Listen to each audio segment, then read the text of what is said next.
Hey everybody, Clay Archer, CEO TVC Technology, and I've got a killer one today. Today, I'm pushing the limits of what Unifi's security camera system can handle. I'm going to see if we can put together a wireless rig with the new G6 Pro turret that has the same image quality and performance of a traditional wired setup. About 6 months ago, I had 2 light posts put in the front parking lot, and one of them I had them trench conduit to it because it was going right next to our EV charger. But the other one is on the other side of my lot, and I didn't have a logical place to run conduit to it without it being super expensive. So I thought I would use one of the existing UDB products. And when I saw the release of the UDB Switch, I thought that'll be perfect. Now I can put multiple cameras on that pole and run a test rig over there to test cameras. So instead of having a device bridge and a switch, I could have it all in one unit. And because I'm going to run multiple cameras, the switch is really nice for me. If you want to do this project with just one camera and cut down your price significantly, you could use the $99 Unifi device bridge and it would get the same results. About the same time, I saw the Flex Utility Pro box come out, and I thought that might be the perfect application for this. So today we're going to cover the UDB Switch. We're going to cover the G6 Pro turret. We're going to put the UDB Switch in the Flex Utility Pro. And we're going to mount all of that to a light post and use the UDB to connect back to the network. Because I'm going to cover so much in this video, I'll put individual timestamps down below so you can go right to the parts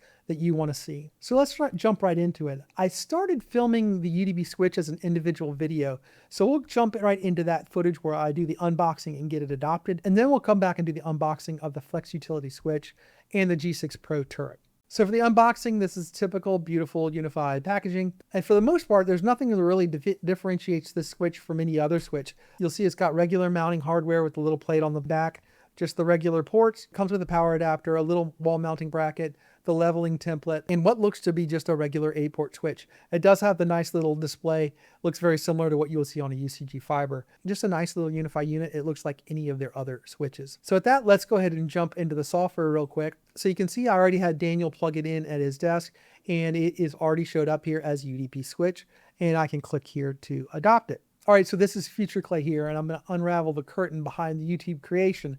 I actually had some trouble getting that to adopt. And I realized I'm using a new UDM Pro Max and I hadn't updated the firmware on that. You need to update your firmware and your network to network 10 to get it to adopt properly. As soon as I did that update, the adoption process went seamlessly. It adopted and it updated the firmware. So with that, let's jump into the other unboxings. A little bit of a spoiler alert. I'm really impressed with this Flex Utility Pro. Typical, beautiful Unifi packaging here. It has a really nice latch, and then inside the box, you'll find it has a really nice grommet to really weatherproof the box itself. Down at the bottom, there's a big grommet where all the cables come out.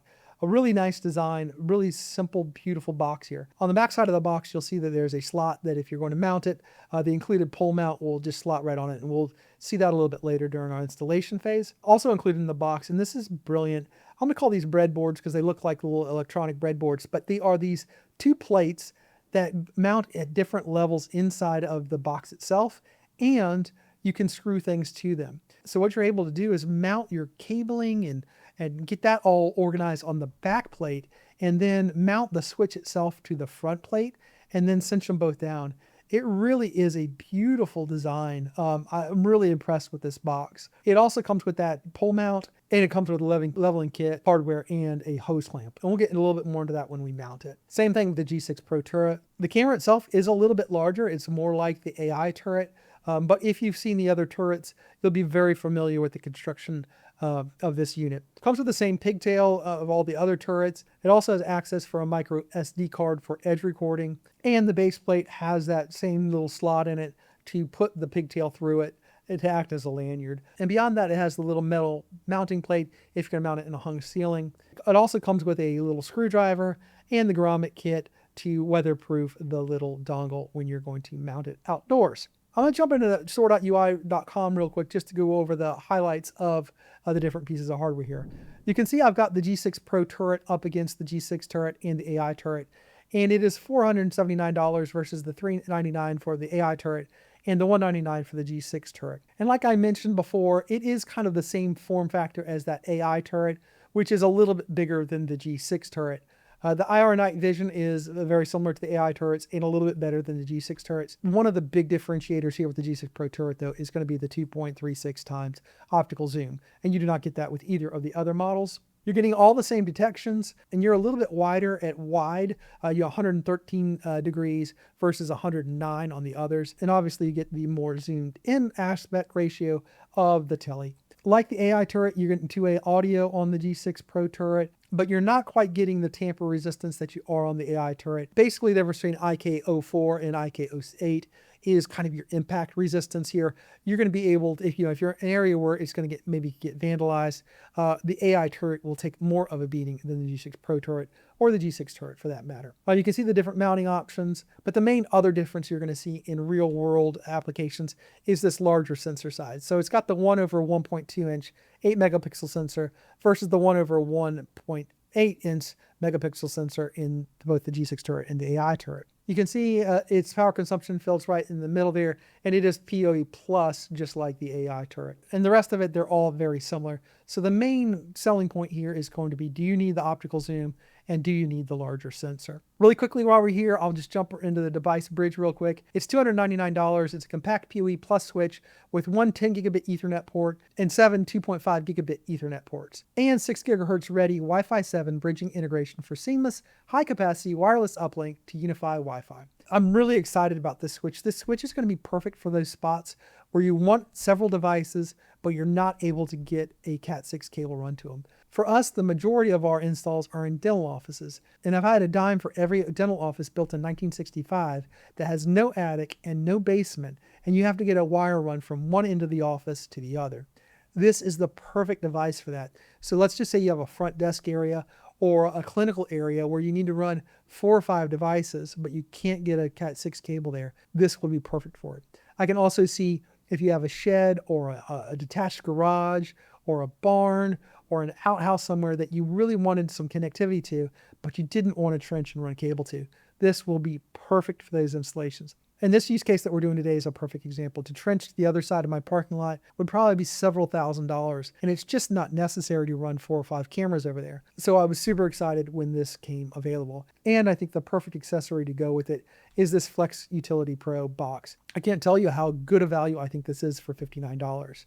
It's a universal weatherproof enclosure. Protect your networking gear in any environment with this versatile, durable enclosure designed for both wall and pole mounting. The enclosure features ample internal space to house a power adapter or a PoE injector. You'll notice that the UDB Switch is not listed down here in the compatibility chart. I think that's just because it's brand new. It definitely fits, and we'll show you that in this video. I actually bought a couple more of these because I'm going to put these Flex 8 PoE switches in a couple different testing locations on my building, and the ability to run one cable over there and have it all in these enclosed weatherproof boxes is quite amazing. I was talking to Cody at Mac Telecom a little bit about this, and he said, I'm not sure about it in the Toronto winter. I'm not positive about it, but I think with the UDB switch in there, just the power it's generating itself inside of this device, I think it might do fine up there. I'm obviously going to test it here in the hot Florida 100-degree sun this summer, and I wouldn't bet against this little utility box. My first impression is really favorable. All right, so let me give you a quick little overview of my parking lot and how we're going to do this installation.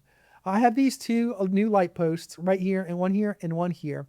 This one actually has Cat6 run to it because I put a charging station right here, but I don't have anything over here. And to run power over here, I would have had to go all the way across the building. It just wasn't really feasible. So I had the electrician put an outlet halfway up this pole. Now the nearest wireless access point is going to be basically underneath this air conditioner here. And I have another E7 here in the center of the building. So my main questions were, how is the UDB switch going to do inside the box and at this distance? Now, if it didn't work, I have a backup plan. I have a couple of UDB Pros. You may have seen my video last year where I tested the UDB Pro way over here, all the way back to here. So I knew that I will be able to cover a lot of distance no matter what. But I wanted to see if the UDB switch just inside the Flex Utility Pro would connect to my network here and not have add the complication of using the UDB Pro as a parent. So anyways, let's have Daniel get all this mounted to the pole. All right, so Daniel mounted the Flex Utility Pro's pole mount to the pole using these SteelSoft hose clamps. I'll leave a link down in the description below. These are great to make custom diameter hose clamps. So anyways, very easy to make that and get that clamped up to the pole and get that mounted securely. We did that like a foot or so above the power outlet. And then we went ahead and mounted the Flex Utility to the pole itself. So next you can see that Daniel's got the UDB switch mounted to that outer breadboard, and he's got the cabling mounted to the interior breadboard. Got that cinched down and got it plugged into the unit and mounted the whole system by just sliding it in and clicking in on that pole mount. Super easy to do, a really clean, beautiful little install there. Not much to it. It just kind of goes in and 1, 2, 3, Bob's your uncle, it is in. And you can see you just pulled that power cable down through that lower grommet. Next, you'll notice we use these pole mounts that we get off of Amazon. I'll put a link down in the description below for the G6 Pro turret. I find these to be really good. They're made out of stainless steel.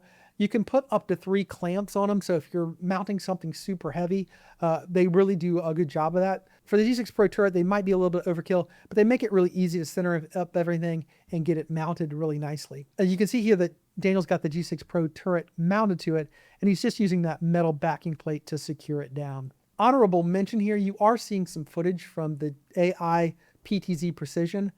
Daniel's maybe, I don't know, 20 feet away from it, 30 feet away from it. It just has the most incredible image quality. And when you zoom in, I mean, it just blows you away. It looks as nice as the Osmo that we're usually recording with. And as Daniel plugged that in and got the weatherproofing done, it jumped up in my Protect, and I was able to adopt the camera. Pretty simple stuff. And then here's what the final installation looked like all buttoned up. Again, the grommet on the bottom of the Flex Utility Pro makes it really easy to get those wires in and out of the device. Okay, so now the install's done. You can see because we had plugged in the switch and it was pre-staged, as soon as we plugged the camera in, it just adopted it and found it immediately. Really quickly, I can go into Port Manager and you can see all the different things. I actually had several different cameras plugged into it while we were doing testing. Right now it is up on the pole by itself. We're gonna put some more cameras on it, but I just have the one camera running for now. I just wanted to see capacity, how much I could add to it. And I was able to add 5 cameras to it with no problems whatsoever. Streaming perfectly, no issues whatsoever. But for now, I just have the G6 Pro turret on it for this video. You can see on the UDB switch, you can you have Port Manager just like you do in normal switches. You can see it's using Wi-Fi 7 here. You can see the PoE budget and what's in use. You can see the camera that is on port 1. I said this on the live stream that I was doing with Cody and Monty and Jesse this weekend. It actually connected to my Hall U7 light.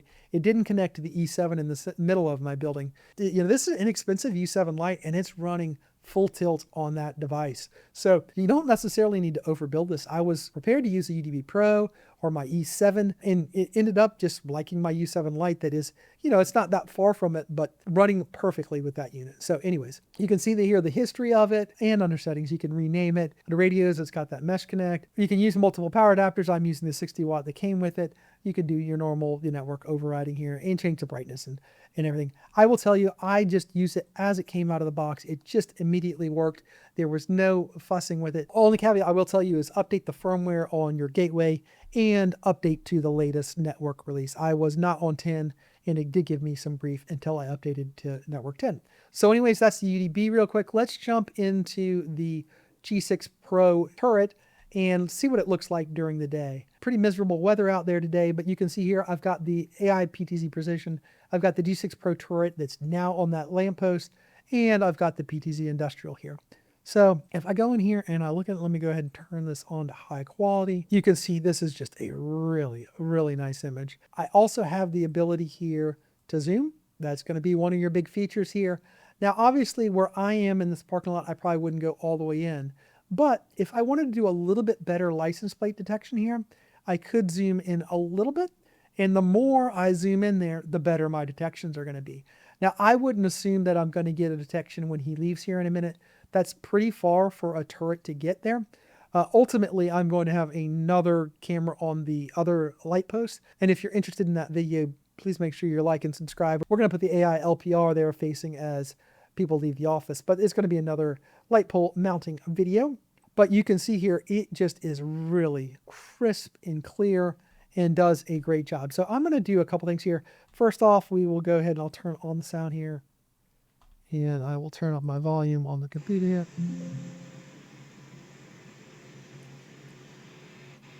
I am getting some background noise right now, but it is because it's raining, and when it rains, you can hear the wind and the rain hitting that camera pretty hard. Also, when vehicles go by in the wet, their tires tend to make a lot of noise. So anyways, I will go ahead and mute that. I will be testing that sound along with the AI turret and the G6 turret side by side, so you can get a good comparison of all of those different cameras together. But at this point, we've come to know and love the pretty image we're getting out of this new sensor, and this camera does not disappoint at all. Let's go into Find Anything real quick so I can show you some examples of what it has recorded over the last few days it's been running. going to go down here and I'm just going to choose the G6 Pro turret. And you can see we have people leaving here. One of the things I was interested in doing is see how much license plate detection we'll be able to get on that part of the parking lot. You can see the way we've done it here. I'll have half of the parking lot covered by one camera and the other half covered by another. So I'm pleased to say what I'm getting here is I'm getting license plate detections on things that leave from this part of the parking lot. So I'm getting everything basically from this Jeep, so let's say this Honda here, that backs out and presents the back of the car to the camera. You can see just when they come and present themselves to the camera, and this is during the rain, it's not ideal conditions here. Just as it moves, the camera is able to identify, read that license plate, and get it correctly. So basically what I'm getting is anything that's leaving from this side of the parking lot, I'm getting a good reading on. Anything that's leaving from the other side of the parking lot, I'm not quite getting it read. So, obviously, go slow-mo on that so it doesn't happen so quickly. It's able to clearly read that and get us a good reading on it. So mission accomplished for license plate recognition when things are within range. And that range for me here, I'm going to say this far, which is probably about 40 feet. Anything beyond that is not going to recognize. So this car backing out this way, it'll recognize it. If they back out this way and then leave and don't quite present the rear end of the car to the camera, I might not get it. So any of these cars that are leaving will get identified. So what does that mean for you? If you are going to use this with like a gate actuator, it will work. You just need to be this close to it. Now, like I said before, if I was at a gate and I really wanted to be able to capture everything, I could use the zoom feature and get a little bit further in, and it is going to have a higher hit rate at that zoomed in level. Also in here under people detection, it's just nabbing everybody, and it's really, really a great camera for, just quality of, grabbing people as they walk by. We'll go ahead and cover these nighttime detections when we do nighttime here in a bit once it gets dark. But you can see just a really, really nice image. I'm getting everybody leaving and entering the building, as you would expect for a camera of this caliber. So that's going to wrap up my first impressions during the daytime. Obviously, this is a really nice camera in the daytime, but is the zoom feature enough to justify the price difference? I have a feeling that the zoom feature at nighttime may be important for a lot of people, but that the bigger sensor at nighttime might be the bigger deciding factor. So let's wait for it to get dark and we'll come back and we'll review the bigger sensor at nighttime. All right, so you can see it's night now. You can see by the door, the bell cam, it is really dark out. But I will preface this by saying, as I always do, my parking lot never gets completely dark. You can see there are a bunch of lights in the surrounding buildings. And right now I have the parking lot lights on. So I'm going to go ahead and turn those off. And I will tell you, depending on the night, it is on a knife's edge whether it even goes into IR at all. Last night when it was cloudy and the lights of the city were kind of making the clouds glow, it never went into IR night vision at all. It stayed in color view all night long. And if I have the lights on in my parking lot, it stays in color view and never goes into IR vision at all, which is quite nice to tell you the truth. But you can see a very nice image out of it in both IR night vision and in that color view. Really quickly, I'm going to have Jana walk out of the office and we'll test the camera in different modes there. All right, so you can see Jana's walking out and it automatically went into color night view mode, which is cool. This is kind of where it stays most of the time for me. And you can see her quite clearly there. She's walking across the parking lot. And I'm going to have her stop there and I'm going to force this into IR mode. So to do that, I'm going to go over to my settings here and I'm going to take this off of, I'm going to put this into custom and I'm going to go to trigger always. So now we have it in IR dark mode. Jana, can you just walk back towards the office again here?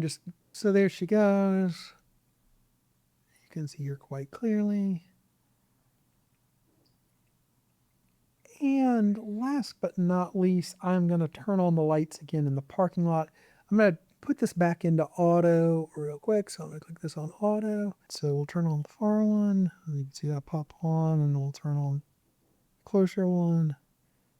And this is how it would be most of the time. You can see it automatically is in color view. So you can see Jana walking across the parking lot. Still a little ghosting. I mean, it's nighttime, so obviously The sensor has to do a little bit more low light work, but I could clearly see who Jan is. And there you go.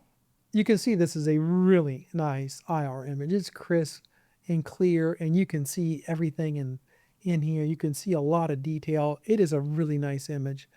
But like I said, most of the time, mine is staying right here. If I go to custom here, and if I leave it here and click back to auto, it will just stay here as well.